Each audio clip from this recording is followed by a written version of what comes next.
Welcome to the deep dive. Today, we are tackling a problem I think is familiar to pretty much everyone in any kind of organization. The graveyard of brilliant systems. You invest all this time, energy, resources into the next big thing. A CRM, maybe a fancy spreadsheet, a new dashboard, and then like 6 weeks later, silence. I think we all probably have that folder on our desktop, right? New system launch or something. Hasn't been open since Q1. It's a really common thing. And our source material points out something interesting. It's usually not that the tools themselves are bad. They fail because teams never really own them. There's no weekly rhythm to make it stick. Exactly. And that's the core difference, isn't it? Mm. Between an idea that just sort of fades away and one that actually fuels transformation. It's got to be woven into the team's weekly pulse. Right. Without that consistency, you just don't get that shared ownership or the relational accountability you need. Hmm. The research suggests that in busy environments, unstructured communication isn't just messy, it's actually the biggest threat to keeping the mission going. Okay, so our mission today then is to distill how we move from just good intentions, that kind of vague hope that, oh, someone will check on them, to what the sources call divine intentionality. Hmm. We're going deep into this connect and pray framework. It's designed as a blueprint, really, for creating a sustainable rhythm of relational stewardship. Right, let's start with what the sources call the silent killer of team momentum.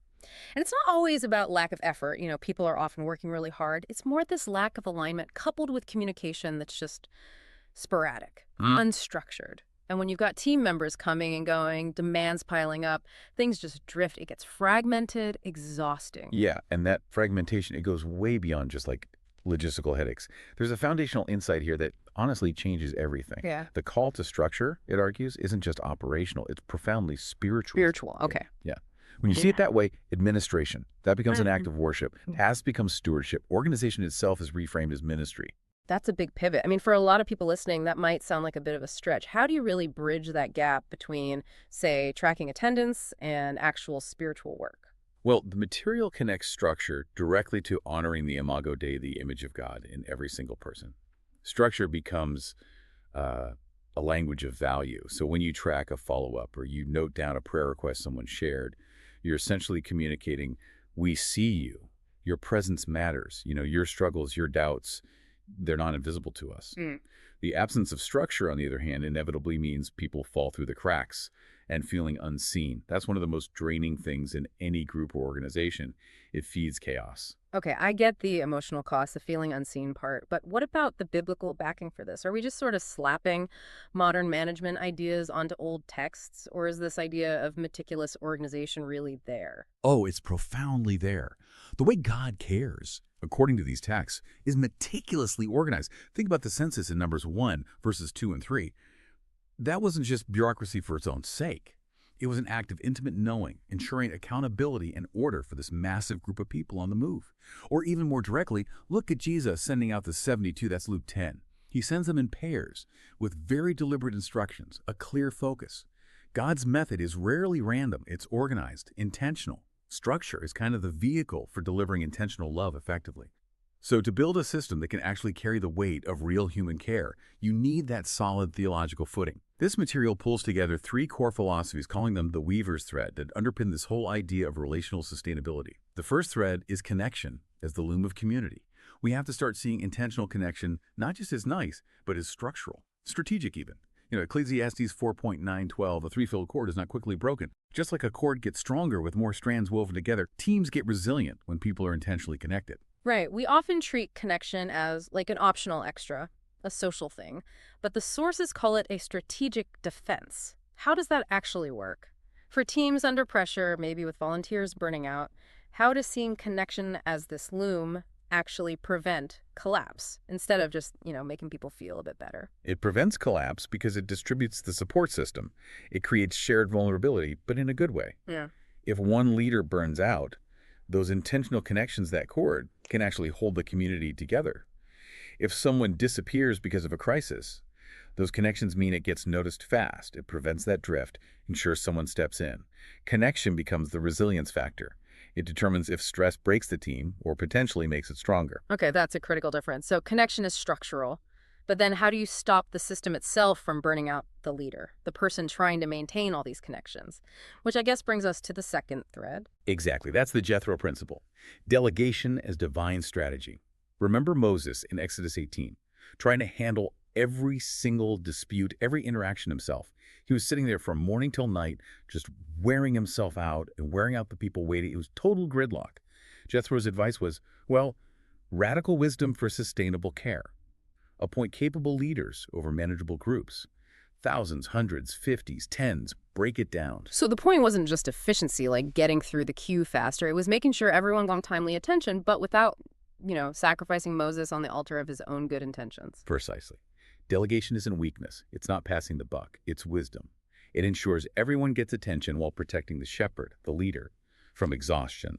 It shifts the leader from being the bottleneck to being the overseer of healthy, smaller systems. Right. And that leads us to the third piece, which kind of moves us from these big ideas, these intentions, into something concrete, repeatable, the shepherd's ledger. Yes, and this is the paradigm shift that really operationalizes care.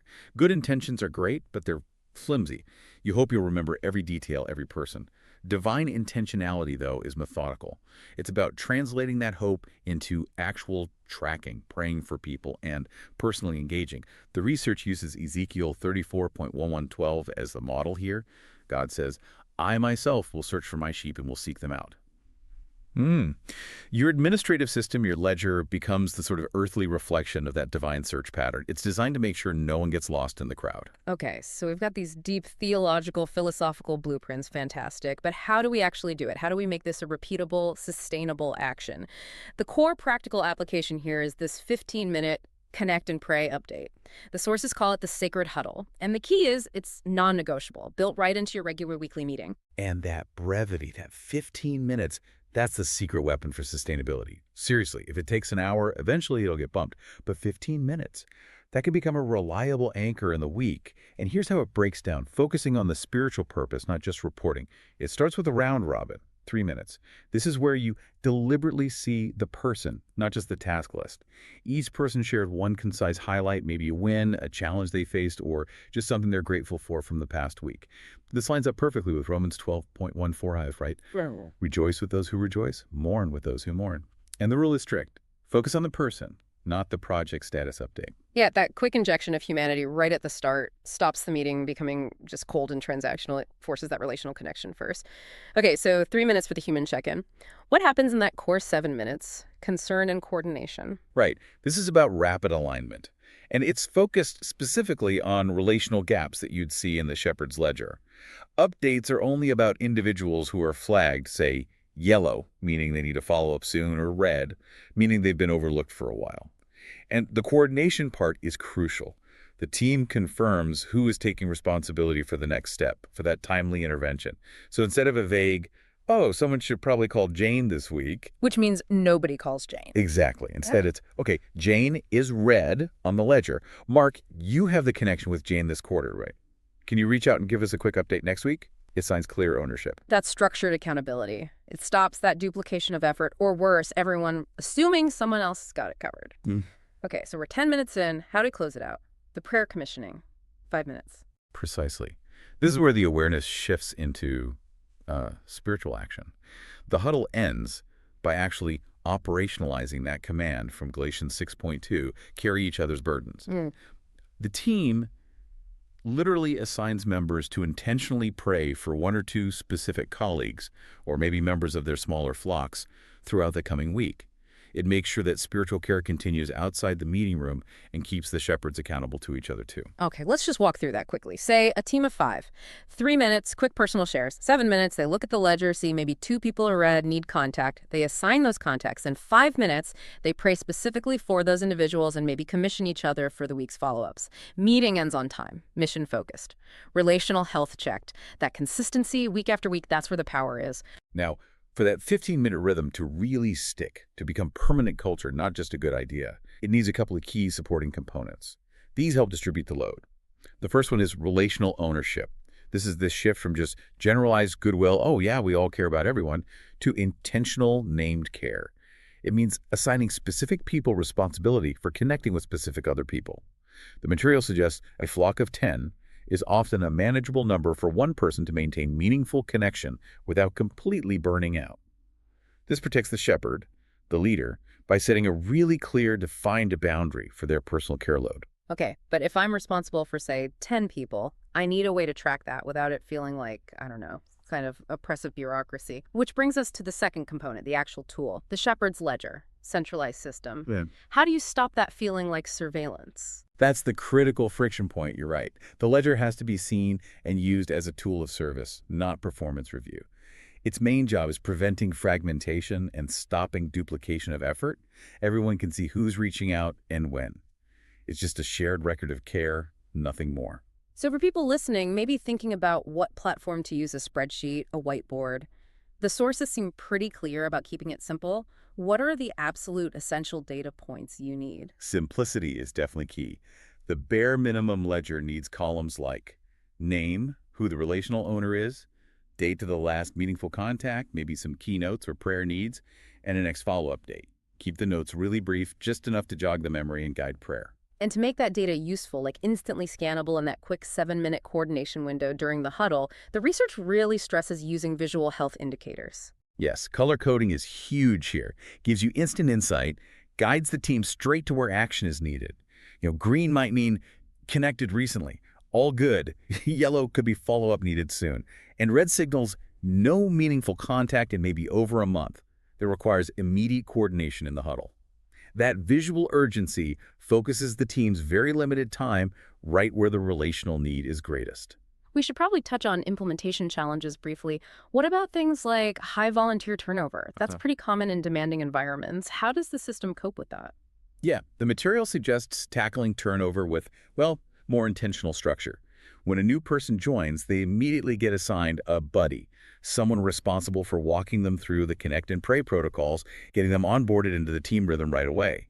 This stops the system feeling like some complex thing they have to figure out later and embeds them in that relational cord from day one. And what about burnout for the shepherds themselves, the people actually running this system? Well, the 15-minute huddle itself is designed partly for that. It should proactively surface stress.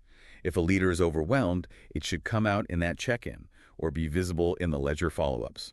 It's meant to protect the health of the team members just as much as the people they're caring for. Hashtag, tag, outro. So if we sort of pull everything together, this connect and pray framework, it's not really a procedure, is it? Or just a checklist. It's more like a covenant of care.